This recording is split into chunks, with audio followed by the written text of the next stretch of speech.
हमारे आसपास मौजूद पेड़ पौधे, मिट्टी, जमीन, पानी, हवा, पहाड़, जंगल और जंगलों में रहने वाले जानवर सब एक साथ मिलकर के प्रकृति का संतुलन बनाते हैं और इंग्लिश में इसे हम कहते हैं इकोसिस्टम, जो सबसे ज्यादा पॉपुलर टर्म है।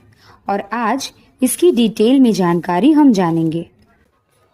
तो बात ऐसी है कि अगर इकोसिस्टम की वैज्ञानिक परिभाषा को हम देखें तो इकोसिस्टम एक जियोग्राफिक एरिया है जो वहां पर मौजूद प्लांट्स, एनिमल्स, ऑर्गेनिजम्स और वहां के वेदर और लैंडस्केप से बनता है। ये सब साथ मिलकर के एक बबल ऑफ लाइफ बनाते हैं और पनपता है जीवन। इकोसिस्टम बायोटिक या लिविंग थिंग्स और अबायोटिक या नॉन लिविंग थिंग्स को मिलाकर बनता है। बायोटिक फैक्टर्स में आते हैं प्लांट्स, एनिमल्स और दूसरे ऑर्गेनिजम्स। वहीं अबायोटिक फैक्टर्स में पत्थर, मिट्टी, पानी, टेम्परेचर और ह्यूमिडिटी आदि गिने जाते हैं। इकोसिस्टम ये शब्द या टर्म सबसे पहले कॉइन किया था इकोलॉजिस्ट आर्थर टेंसली ने साल 1935 में। इकोसिस्टम को लिविंग और नॉन लिविंग चीजों के बीच एक बैलेंस या तालमेल के तौर पर देखा जाता है, जहां पर ये दोनों एक दूसरे के साथ इंटरैक्ट करते हैं और एक दूसरे पर निर्भर भी रहते हैं। जैसे पक्षी किसी पेड़ का फल खाते हैं और उसके बीज जंगल भर में फैला देते हैं। इससे पक्षियों का पेट तो भरता ही है, साथ ही साथ जंगलों को भी बढ़ने में मदद मिलती है। लार्ज स्केल पर देखें तो सभी जीव जंतुओं का सर्वाइवल टिका हुआ है नॉन लिविंग थिंग्स पर और इस तरह बना रहता है प्रकृति में संतुलन। स्ट्रक्चर ऑफ इकोसिस्टम पर अगर हम नजर डालें तो ये दो मेजर पार्ट्स में डिवाइडेड है, बायोटिक कंपोनेंट्स और एबायोटिक कंपोनेंट्स। बायोटिक कंपोनेंट्स में plants, animals, micro organisms, aquatic plants और सभी लिविंग क्रिएचर्स को गिना जाता है और इन्हें भी कई कैटेगरीज में बांटा गया है, जैसे प्रोड्यूसर्स, जिनमें शामिल है सभी तरह के पेड़ पौधे, और फाइटोप्लैंक्टन्स, जो धूप, पानी, कार्बन डाइऑक्साइड या दूसरे केमिकल एलिमेंट्स से अपना खाना बनाते हैं।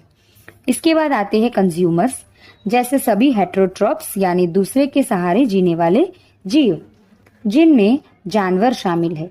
वैसे हम इंसान भी अपना पेट भरने के लिए दूसरों पर निर्भर रहते हैं। कंज्यूमर्स भी दो भागों में डिवाइडेड है। प्राइमरी कंज्यूमर्स जैसे हर्बीवोर्स, जो डायरेक्टली डिपेंडेंट होते हैं पेड़ पौधों के ऊपर, जैसे गाय, भैंस, बकरी, भेड़, खरगोश वगैरह है। वहीं सेकेंडरी कंज्यूमर्स वो होते हैं जो अपना पेट भरने के लिए प्राइमरी कंज्यूमर्स पर डिपेंडेंट होते हैं। इन्हें ओमनीवोर्स या कार्निवोर्स जीव भी कहते हैं। इसके बाद आते हैं टर्शरी कंज्यूमर्स, सभी एनिमल्स जो सेकेंडरी लेवल ऑर्गेनिजम्स से अपना पेट भरते हैं वो टर्शरी कंज्यूमर्स कहलाते हैं। जैसे बाज छोटे पक्षी या मछलियों को खाते हैं। हम इंसान भी ओमनिवर्स में आते हैं। आगे बायोटिक कंपोनेंट्स की तीसरी कैटेगरी है डिकम्पोजर्स। वो सभी माइक्रो ऑर्गेनिजम्स जो बैक्टीरिया और फंगस यानी फंगी या कुकुरमुत्ता जो किसी मरी हुई सड़ी गली चीज पर उगते हैं और उन्हीं से पोषक तत्व लेकर पनपते हैं। तो खाने लायक मशरूम भी एक तरीके का फंगस ही होता है। कई बार देखने में ये घिनौने होते हैं, पर पर्यावरण को साफ रखने में, इकोसिस्टम के न्यूट्रिएंट्स रिसाइकलिंग को बनाए रखने में इनका बहुत योगदान रहता है। इन्हीं फंगस द्वारा बनाए गए न्यूट्रिएंट्स से इकोसिस्टम को दोबारा फलने फूलने में मदद मिलती है। Abiotic components non living things होते हैं जो हमारे एनवायरनमेंट में मौजूद है, जैसे सनलाइट, मिट्टी, मिनरल्स, वेदर, क्लाइमेट, पहाड़, पर्वत, पत्थर, बर्फ, टेम्परेचर और ह्यूमिडिटी। इन्हीं के चलते हमारे आसपास के इकोसिस्टम में फ्लो ऑफ एनर्जी बनी रहती है और न्यूट्रिशन का साइकिल चलता रहता है। इसमें भी सूरज की रोशनी धरती के लिए प्राइमरी एनर्जी सोर्स का काम करती है। टेम्परेचर में आया बदलाव ही धरती के अलग अलग हिस्सों में अलग अलग इकोसिस्टम को पनपने में मदद करता है। यही नहीं बल्कि कहाँ की मिट्टी में कितने न्यूट्रिएंट्स मौजूद है ये वहां पर मौजूद वनस्पति से ही तय होता है। टाइप ऑफ इकोसिस्टम को क्लासिफाई करें तो इनके दो मेजर टाइप्स होते हैं। पहला एक्वेटिक इकोसिस्टम और दूसरा टेरेस्ट्रियल इकोसिस्टम। पानी में मौजूद इकोसिस्टम को एक्वेटिक इकोसिस्टम कहते हैं। समंदर, नदियां, झील, तालाब या छोटी बड़ी वाटर बॉडीज, ये सब एक्वेटिक इकोसिस्टम में गिने जाते हैं। क्योंकि धरती का ज्यादातर हिस्सा पानी से ढका हुआ है, जिसमें समंदर और नदियों के अलावा भी इंटरटाइडल जोन, रिव्स, सी बेड या समुद्र तल और रॉक पोल्स या चट्टानी तालाबों में भी इकोसिस्टम पनपता है। और ये इतना डाइवर्स है कि plants, fishes, amphibians, coral reefs, whales जैसे बड़े सी क्रिएचर्स और इंसेक्ट्स सब कुछ पनपते हैं। तो धरती पे एक्वेटिक बायोम ही सबसे लार्जेस्ट है और धरती का लगभग 75% एरिया एक्वेटिक इकोसिस्टम से ढका हुआ है। Pacific ocean, Indian ocean, Arctic और अटलांटिक ओशन में ही 5 लाख से ज्यादा एक्वेटिक स्पीशीज मौजूद है। एक्वेटिक इकोसिस्टम भी 2 हिस्से में बटा हुआ है, फ्रेश वाटर इकोसिस्टम और मैरीन इकोसिस्टम।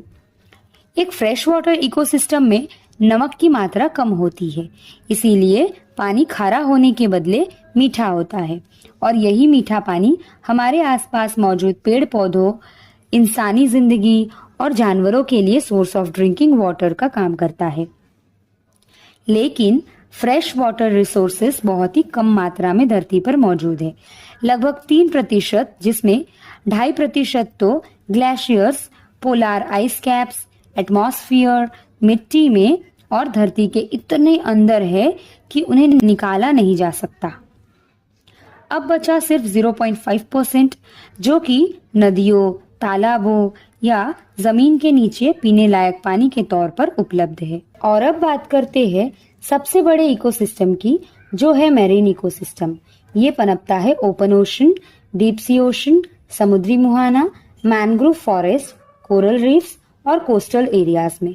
इस तरह के इकोसिस्टम में लिविंग फैक्टर्स होते हैं प्लांट्स, एनिमल्स और माइक्रोब्स, और नॉन लिविंग फैक्टर्स होते हैं सनलाइट, पानी में मौजूद ऑक्सीजन और न्यूट्रिएंट्स की मात्रा, जमीन से इनकी दूरी, गहराई और टेम्परेचर।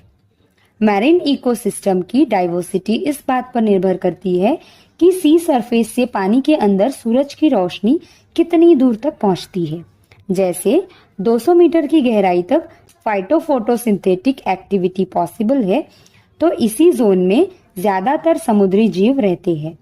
इसे यूफोटिक जोन कहते हैं और यहाँ पर समुद्री मछलियाँ, sharks, ray fish, jellyfish, sea turtles, coral, seals और जू प्लैंकटन रहते हैं। 200 से 1000 मीटर तक होता है डिस्फोटिक जोन।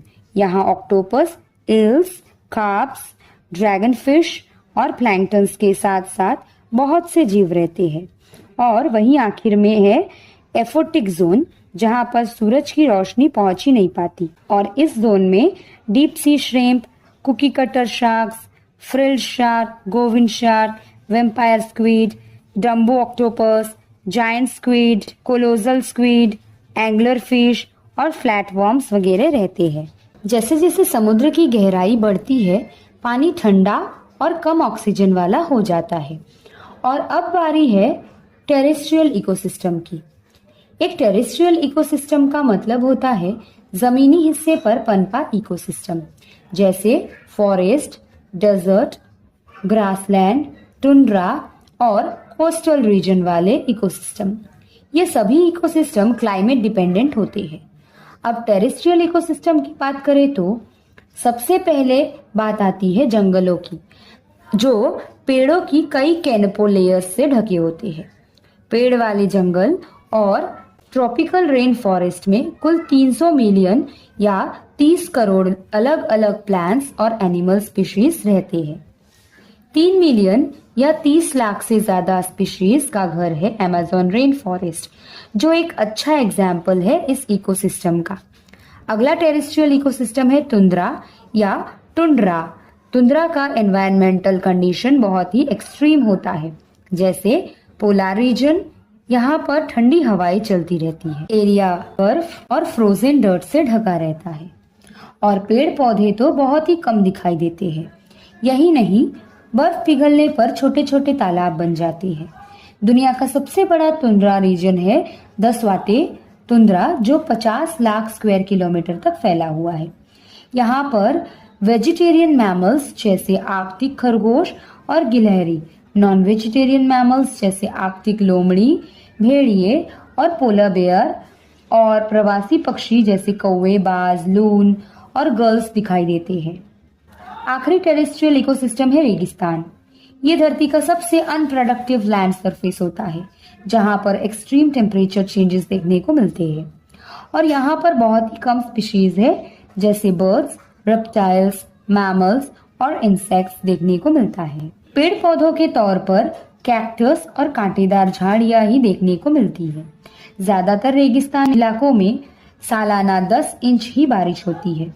दुनिया का सबसे बड़ा रेगिस्तान है नॉर्थ अफ्रीका का सहारा रेगिस्तान, जो 92 लाख स्क्वायर किलोमीटर एरिया में फैला हुआ है। वैसे तो नेचर में घूमना, पिकनिक मनाना हमें बड़ा अच्छा लगता है। हरियाली, पेड़ पौधे, जंगली जानवर, पक्षी, तितली और भी बहुत कुछ, बड़ा सुकून सा मिलता है। लेकिन हम बहुत ही इंटेलिजेंट इंसान अभी डेवलपमेंट यानी विकास के नाम पर इतना आगे बढ़ चुके हैं कि अपने आसपास मौजूद इकोसिस्टम के लिए खतरा बन चुके हैं। सबसे बड़ा खतरा है ओवर पॉपुलेशन। बढ़ती आबादी के चलते पेड़ कट रहे हैं, ग्राउंड वाटर कम हो रहा है, वाटर, सॉइल, एयर और नॉइस पॉल्यूशन हो रहा है, जानवरों का शिकार हो रहा है। मतलब धरती, पानी और स्पेस, हमने हर जगह कचरा कर रखा है। अमेज़न रेन फॉरेस्ट में हर दिन 10,000 एकड़ जंगल काटे जा रहे हैं। और अगर हम पॉल्यूशन की बात करें तो आज 200 करोड़ लोगों को पीने का साफ पानी नहीं है।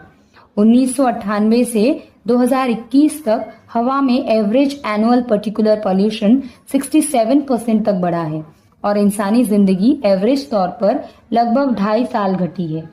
और ये डेटा इंडिया का है। वहीं साल 2013 से 2021 तक दुनिया भर में हुए एयर पॉल्यूशन का लगभग 59% इंडिया से हुआ है।